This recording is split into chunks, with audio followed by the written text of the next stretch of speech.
در محل پروژه بدفورد هستیم. میریم داخل پرزنتیشن گالری با تناز مسئول فروش این پروژه صحبت کنیم و با پروژه بیشتر آشنا بشیم. با من همراه باشید.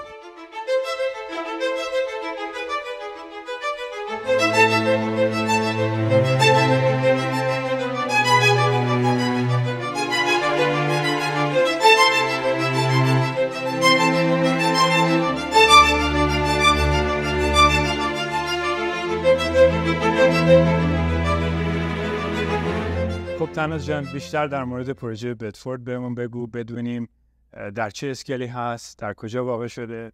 حتما. این پروژه به نظر خود من، به نظر شخص خود من، در بهترین جای تورنتو الان هستیم.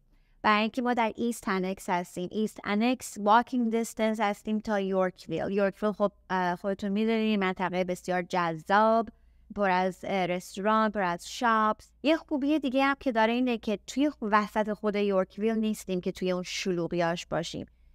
یه ذره باهاش فاصله داریم، واکینگ دیستنس هستیم باهاش. توی این منطقه ما خیلی در واقع ساختمون نداریم، بیشتر خونه‌های قدیمی هستن که وجود دارن و تعداد ساختمون‌ها خیلی کمه.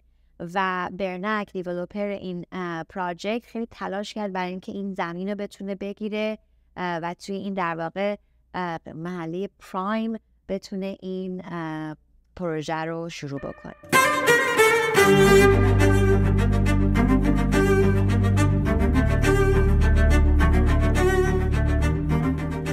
با توجه به پروژه‌هایی که تو این منطقه هستش، دیزاین این پروژه خیلی میتونه جدید باشه، متفاوت باشه و همونطوری که حالا دیزاینر این پروژه که بیشتر برامون بگو ازشون، یه کانسپتی رو از ساختمان‌هایی در پاریس داره اینجا اجرا میکنه و خیلی اون حالا هوا هستش توی این بیلد. بله، آرشیتکت این پروژه آدکس که خیلی کار جذابی انجام دادن، در واقع میخواستن یک جورایی پاریس رو بیارن توی تورنتو. ساختمون شما وقتی نگاه میکنین رندرینگاشو احساس میکنین ساختمون اینجا نیست. مثلا یه رندرینگی هست، حالا بعداً بهش نگاه بکنین شب بارونیه، شما احساس میکنین که در پاریس هستین.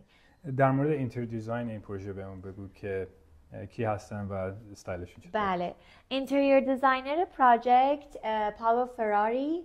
همین جایی که ما الان نشستیم، این فرنیچر، این لایتا، اینا در واقع همه اسپسیفیکلی دیزاین شده برای بدفورد و همین جایی که ما نشستیم در واقع کانسیرج بیلدینگ خواهد بود.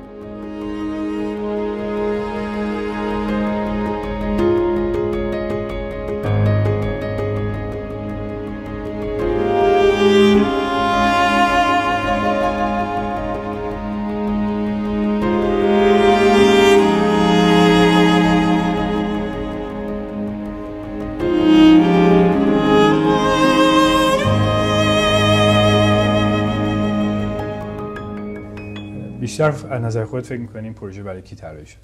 به نظر من این پروژه برای کسایی ساخته شده که میخوان اینجا زندگی بکنن، برای اند یوزر ساخته شده، به خاطر اینکه جزء معدود بیلدینگایی هست که تعداد یونیت خیلی کمه، 64 تاست، حتی از این کمتر هم ممکنه بشه، به خاطر اینکه ما میتونیم یونیت ها رو با هم کامباین هم بکنیم. یونیت ها بزرگتر هستن و کسایی که میان توی این بیلدینگ در واقع فقط یه کاندو انتخاب نمی کنن، یه لایف استایل دارن انتخاب میکنن برای محله‌ای که دارن زندگی میکنن، بیلدینگی که هستن، امنیتیزی که توی این ساختمون هست، همه چیزش خیلی منحصر به فرده. 64 تا یونیت بیشتر اینجا نیست و یونیت ها بزرگتر هستن، همه 2 خوابه یا 3 خوابه هستن. البته باز بستگی به خواسته کسی که میخواد اینجا زندگی کنه، اینا رو میشه کاستومایز کرد، یه ذره عوض کرد، ولی یونیت ها بزرگتر هستن. ولی ساختمون خیلی سرویس های خیلی خیلی زیادی داره برای کسی که اینجا زندگی خواهند کرد. از جمله بهترین سرویسی که میتونم بهتون بگم اینه که شما کم ساختمونی رو پیدا میکنین که 3 تا آسانسور داشته باشه فقط برای 64 تا یونیت. الان شما ساختمان‌های بزرگ رو که نگاه میکنین فقط در واقع 2 تا الیویتور دارن برای تعداد یونیت‌های خیلی بالا.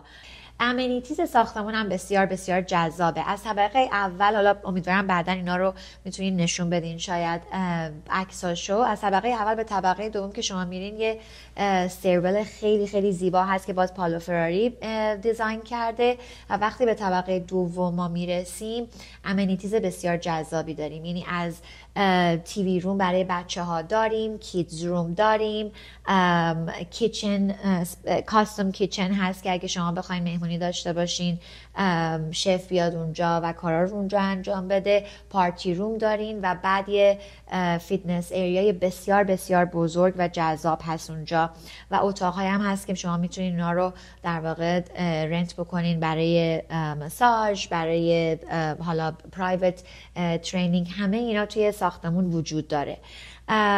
و از نکات دیگه جذاب ساختمان این هست که 6 تا استاف همیشه روی این بیلدینگ در واقع هستن برای کسایی که اینجا زندگی میکنن. 2 تا کانسیرج، 2 تا در واقع کسایی که میتونن براتون خریداتون رو بیارن بالا، کارا رو انجام بدن و 2 تا وله، کامپلیمنتری وله همیشه روی این ساختمان هست. برای همینه که خیلی میگم اینجا یک لایف استایل، واقعا توی بدفورد زندگی کردن یک جور لایف استایل تا بخوام بگم فقط کسی بیاد اینجا رو بخره و یه کاندو داشته باشه. و همینطور که میبینیم ما سعی کردیم توی سیلز گالری همین حس رو بدیم به کسایی که میان اینجا و امیدوارم حالا کسایی که با شما کار میکنن تشریف بیارن و اینجا رو ببینن و شاید بتونن اون حرفی که ما میزنیم راجع به لایف استایل رو اینجا یه ذره در واقع باش کانکت بکنن. حتما. تناز جان، به نظر خودت چی تو این پروژه رو بیشتر خودت دوست داری؟ هایلایت اصلی که فکر میکنی؟